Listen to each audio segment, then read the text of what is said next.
সম্মানিত হাজিরিন, আল্লাহ পাক রব্বুল আলামিন সূরাতুন নিসার মধ্যে যে আয়াতটা নাজিল করেছেন, ন্যায় বিচার করতে কখনো প্রবৃত্তির অনুগামী হবা না, বাবার বিরুদ্ধে গেলেও বলা লাগবে।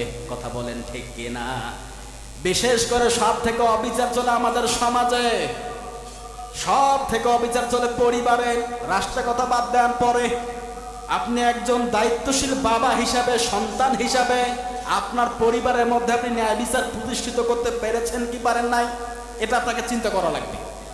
আমি লোকটা বাবা হিসাবে কেমন সন্তানের প্রতি ইনসাফ করতে পেরেছি, আমি লোকটা স্বামী হিসাবে কেমন আমার স্ত্রীর প্রতি কি আমি ইনসাফ করতে পেরেছি, আমি লোকটা সন্তান হিসাবে কেমন আমার মা বাবার সঙ্গে কি ইনসাফ করতে পেরেছি, আমার প্রতিবেশীর সঙ্গে কি ইনসাফ করতে পেরেছি। এই জিনিসগুলো একবার মার্ক করবেন, চিন্তা করবেন। আমি মানুষ হিসেবে আসলে লোকটা কেমন, আমাকে আমার স্ত্রী কতটা ভালোবাসে, কেমনটা বিশ্বাস করে, তার কাছে একবার শুনি। এত বছর থেকে সংসার করলাম, আমি লোকটা আসলে কেমন জিজ্ঞেস করবেন মাঝে মাঝে। কি ভাল লাগে না আমার একটু বলেন তো শুনি। এরকম ভালোভাবে জিজ্ঞেস করেন, বলবে যে আপনি সব দিক থেকে ঠিক আছেন, কিন্তু ওই জায়গায় গিয়ে আপনার ঝামেলা হয়, আপনি আর মাথা রাখতে পারেন না। আমার ম্যাডাম আমাকে বলেন আপনি সব দিক থেকে ঠিক আছে, যখন মাথা গরম হয় মা কেউ চেনেন না, বাবা কেউ চেনেন না, বউকেও আপনি চেনেন না, এরকম বলে। তবে এটা খুব বদ অভ্যাস, এটা খুব খারাপ অভ্যাস। এটা রাগ এমনটা হওয়া যাবে না যে রাগে ক্ষতি হয়, ঠিক কি না? কিন্তু আমার অন্যায় দেখলে মাথা ঠিক থাকে না। সেদিন মাকেও বলেছি, বাবাকেও বলেছি যেমন হয়েছে, অথচ অন্যদের বিরুদ্ধে। মা বাবা অন্যায় করলে তাকে বোঝাবেন, সম্মান দিয়ে তাদেরকে বোঝাতে হবে, ঠিক কিনা?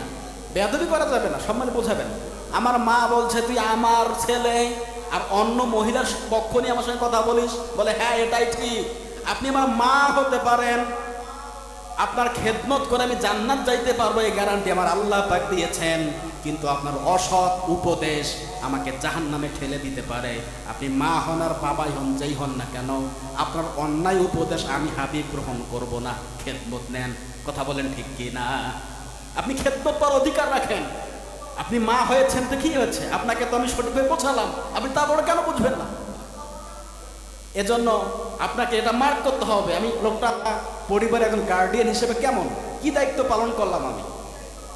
আল্লাহ পাক রব্বুল আলামিন সূরাতুল নিসার 135 নম্বর আয়াতের আমল করার তৌফিক এনায়েত করুক সকলে বলে আমিন।